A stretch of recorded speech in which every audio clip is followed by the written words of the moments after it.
Je suis Madame Mariam Diallo-Sy, ancienne ministre du Tourisme et de l'Artisanat et présidente du réseau des femmes ministres et parlementaires et de Aouline, le réseau des femmes leaders de Guinée. Bon, c'était une thématique très intéressante et d'actualité parce que le monde a commémoré, disons, s'est intéressé cette année aux 30 ans après Beijing.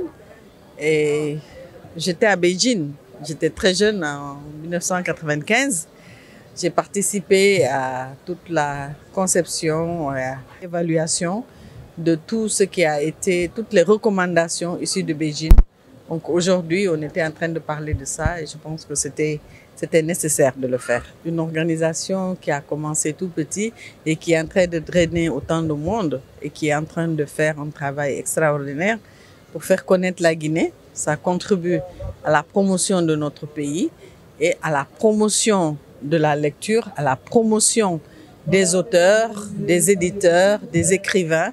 Je pense que c'est l'une des activités en Guinée les plus courues et les plus représentatives et les plus importantes pour notre pays. Et chapeau et félicitations à Sansi Kaba qui a cru en lui, qui s'est battu et qui s'est imposé aujourd'hui. On ne peut plus parler de Conakry sans parler des 72 heures du livre, c'est pas possible. Je suis moi-même ambassadrice aussi des 72 heures du livre. La puissance féminine, mais écoutez, on ne pouvait pas mieux choisir cette année ce thème.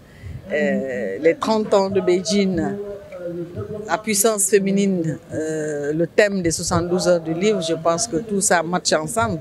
Et en Guinée, nous avons toujours eu des femmes pionnières, des femmes extraordinaires qui ont fait de très grandes choses dans ce pays.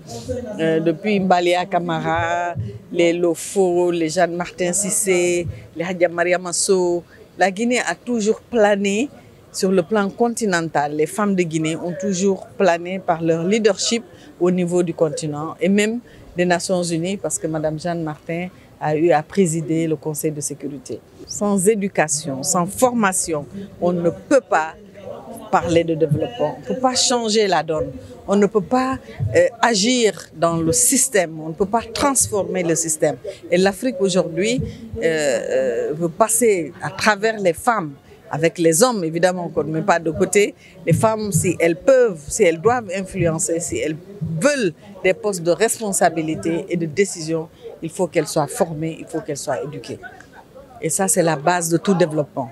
Il faut absolument qu'on mette le point sur l'éducation en Guinée. Mais cette fois-ci, vous avez vu, il y a eu beaucoup de femmes qui ont écrit. Et là, nous allons participer tout de suite à la dédicace de la ministre Zalikatou. Et les femmes ont commencé à écrire. Et les femmes ont été poussées à écrire et je pense que nous sommes sur le bon chemin. Et l'association est en train de formaliser, de nous pousser à écrire. Moi-même, j'ai commencé. On a beaucoup de choses à dire. C'est le temps qui manque souvent aux femmes parce qu'on s'occupe de tellement de choses en même temps. Il faut s'organiser pour pouvoir le faire. Et ne soyez pas surpris d'ici 2 ou 3 ans qu'on dépasse les hommes.